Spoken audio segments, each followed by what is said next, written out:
Lennox will share how I took control of my life and ended my husband Calloway's manipulative hold over me. For privacy, I'll be using fake names since it's important to remain anonymous, especially as a well-known lawyer in my state. I won't delve into all the details of how Calloway and I met, fell in love, and eventually divorced. What matters is that our love was never truly mutual. Calloway was unfaithful, and the signs were always there. He distanced himself, spent long hours away, and often went on business trips. Even though I had a successful career as a lawyer, Calloway always saw me as a failure simply because I didn't earn as much as him. One day, during one of his many trips, I made the decision to investigate. I found an old laptop of his and discovered a hidden Facebook account, which confirmed my worst fears. He was having an affair with a beautiful woman he clearly considered more attractive than me. Calloway constantly criticized my appearance, and it crushed me to realize he had chosen someone else. Angry and heartbroken, I confronted him the moment he returned. "Calloway, are you cheating on me? I have proof," I demanded. His response was cold, almost cruel. "Lennox, you just aren't interesting to me anymore. You're always wrapped up in your pointless cases, ignoring me. And let's be honest, you're not exactly a supermodel," he sneered. Stunned, I shot back, "What are you even talking about? I have a demanding job, and you knew that when we got married. I haven't ignored you. It's you who stopped coming home. You shut me out." That's how I uncovered the truth. But instead of guilt or regret, Calloway's heartless response left me speechless. He twisted everything, making it seem as though his infidelity was somehow my fault. A ridiculous claim I wasn't going to let him get away with. Rather than defend himself, Calloway's tone turned even colder. He smirked and said, "I'm glad you found out, Lennox. Now I don't have to hide her anymore. She's gorgeous, and we're going to have a perfect life together after I divorce you. Finally, I can marry someone worthy of my name." His words hit me like a punch to the gut. A chill ran down my spine as I realized he had been planning this all along. Worse, he was openly insulting me, praising this other woman as if she were the better choice. There was no apology, no remorse, only arrogance. He acted as though it meant nothing to him. Tears streamed down my face as he continued to boast about how he was going to leave me. This was the man I had loved for over a decade, and his cruel words shattered my heart. Through my sobs, I asked, "How could you say that, Calloway? After all these years?" "I've stood by you through everything," I said, my voice shaking with a mixture of anger and hurt. "I honored our vows and put you first, always. How could you do this?" Calloway's expression remained cold and dismissive. "It doesn't matter anymore, Lennox. You're just not right for me. I'm a successful business owner now, and I need someone who matches my status. A woman with average looks and a law degree that impresses no one just isn't good enough for me." Humiliated, I felt my chest tighten, but I refused to stay silent. "How could you say that, Calloway? I may not fit your shallow definition of beauty, but I'm a strong, capable woman. I've been a good wife to you, and now you're throwing me away." Without hesitation, he cut me off, his voice cold as steel. "I'm not considering divorce, Lennox. I've already decided. I hired a top lawyer, and the papers are ready. I'll be filing soon. You better pack your things and leave before I get back. I don't want to see your face around here anymore." A few hours later, one of Calloway's friends arrived at my door with a stack of papers in hand. His eyes held a flicker of sympathy as he passed them to me. I took the papers, closed the door, and collapsed to the floor. The weight of everything crashed down on me, and I sobbed uncontrollably for what felt like hours, realizing I had wasted years of my life on a man who never truly loved me. But as my tears dried, something shifted inside me. I wasn't going to let this defeat me. I was stronger than this, and I was going to prove it, to him and to myself. Before the man left, he let something slip. Calloway was planning to drag out the divorce. At first, I was confused, but then it hit me, the prenuptial agreement. If Calloway cheated, I was entitled to half of his business. In my emotional state, I had forgotten all about it. Now, it all made sense. He wanted to prolong the process, hoping I'd give up and walk away without claiming what was rightfully mine. That wasn't going to happen. I immediately reached out to his lawyer and scheduled a meeting. Within 2 days, I was ready to fight back, and I wasn't leaving without everything I deserved. I moved out of Calloway's house and returned to my childhood home, which was still in my name. Once everything was packed, I sent him a message. "I've moved all my things out of your house. Don't worry, I took my ugly face and body out of your sight." His response came quickly, dripping with arrogance. Good. My lawyer is the best, so don't expect much from this fight. But I stayed calm. I'm not giving up my share of the business. Keep your distance from me, Calloway. I was done letting him manipulate me. This time, I would stand my ground and make sure he didn't get away with taking what was mine. I was ready for whatever battles lay ahead. His next text only fueled my determination. I don't want to talk to you anymore. Speak to me through my lawyer from now on, and make sure you stay out of my house.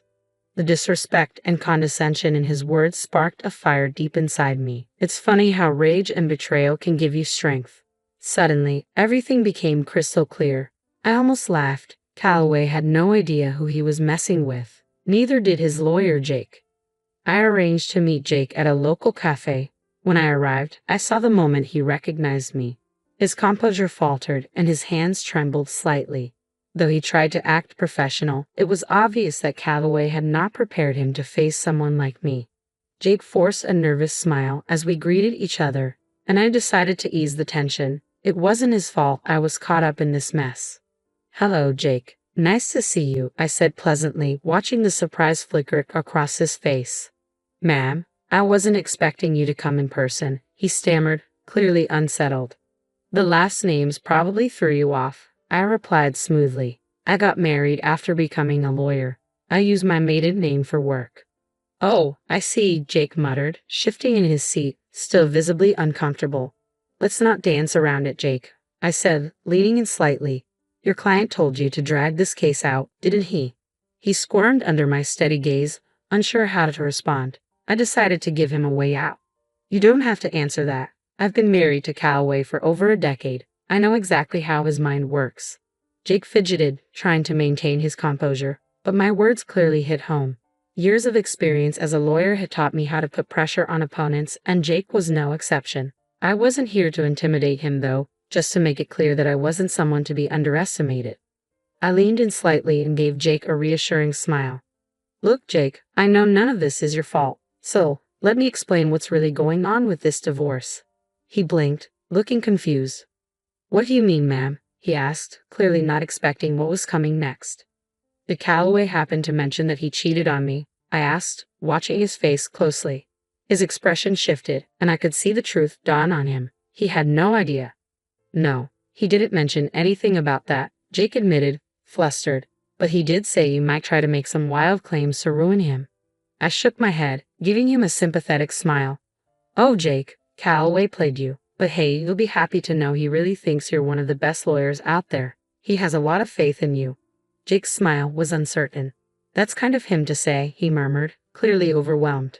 But I'll never measure up to you, ma'am. I wish he had told me you were a lawyer too. He only said you worked at a firm. I rolled my eyes. Typical Calloway. He never appreciated my achievements. He always looked down on my work and never took me seriously.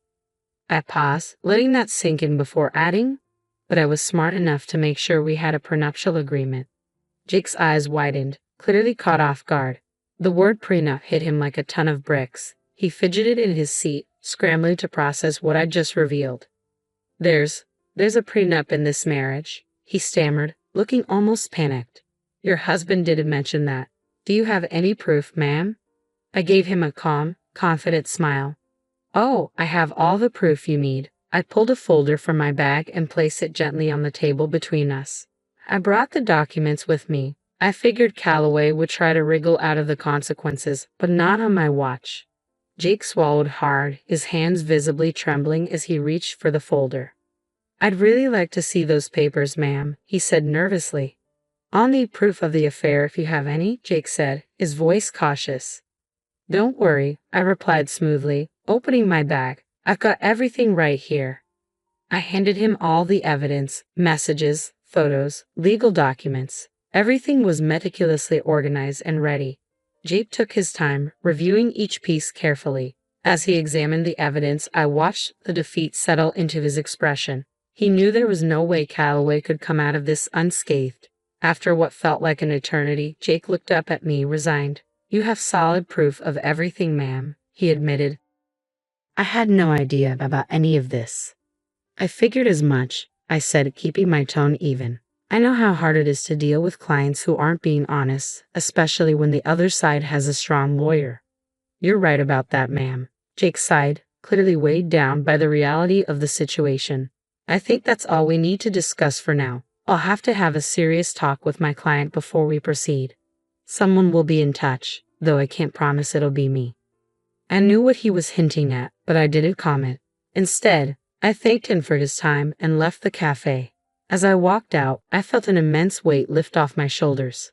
The sadness that had once consumed me was now replaced by a fierce determination. I went straight to work, preparing my own set of documents for the divorce. Calloway had created this mess, and now he was going to face the consequences. There was no escaping what was coming. The very next day, Calloway broke the silence. Despite instructing him to contact me only through his lawyer, he called me directly. His voice was furious when I answered. "What did you say to my lawyer, Lennox?" he barked. I couldn't help but smile. "Oh, look who's calling me after telling me to stay away. What happened with your lawyer, Calloway? Stop messing around, Lennox. Tell me what you said to him that made him quit today."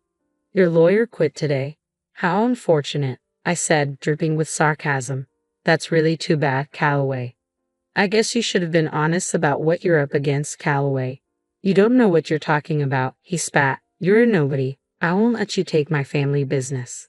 "Oh, I'd love to see you try," I replied, my voice steady. "I'll hire a better lawyer than you ever could, and when we're done, you'll be the one begging me for mercy."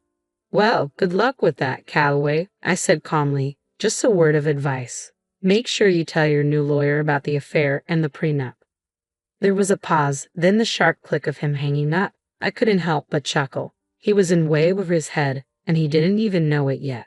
Calloway tried to find another lawyer, but word travels fast. My reputation in town was solid, and no decent lawyer wanted to be caught in his sinking ship. Anyone who entertained his lies would be swiftly dismantled once I laid out the evidence. He had promised to make me beg for mercy, but I knew it was only a matter of time before the tables turned. And I was right. One morning, as I was getting ready for work, a knock at the door interrupted me. It was early, and I wasn't expecting anyone. When I opened the door, there he was, Calloway, looking exhausted and utterly defeated. For a moment, I just stared at him, debating whether to send him away. But I let him in. I didn't want a scene outside my house. I had enough on my plate as it was.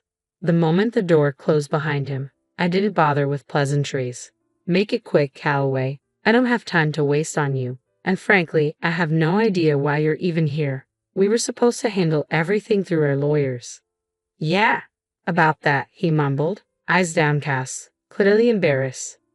"I haven't been able to find a good divorce lawyer yet," Calloway admitted, looking defeated. "Oh, that's unfortunate," I said with mock sympathy. "You'd better hurry. I hear Callista's been dying to marry you." "I'm not worried about her anymore," Calloway muttered, shaking his head. "Listen, Lennox, we need to talk. You've been sabotaging my chances with every lawyer. It's unfair." I burst out laughing, genuinely amused by his audacity. "Sabotaging you? Oh, Calloway, that's rich. The fact that you even think that just shows how little you respect me or my profession. You thought you could throw money at people and they'd fall at your feet, didn't you?" His face twisted with frustration. "I don't get it. What did I even do wrong?" I crossed my arms and stared him down. "Should I remind you? You lied to your lawyers about the affair, about the prenup. That's enough to embarrass any lawyer in court. No one wants to represent a client they can't trust, Calloway. And if you haven't realized by now, my name carries weight in this town. You might think I'm nothing, but I've built a reputation, a solid one." Calloway slumped, his shoulders sagging under the weight of realization. "I know that now, Lennox," he said quietly, regret dripping from his voice. "I tried being honest with a few lawyers, but none of them are willing to take my case." "Well, that's what happens when you're up against an ironclad prenup," I said coldly. "You should have thought twice before you cheated. But it's too late now. No sane lawyer is going to take your side, and you will give me half of your business."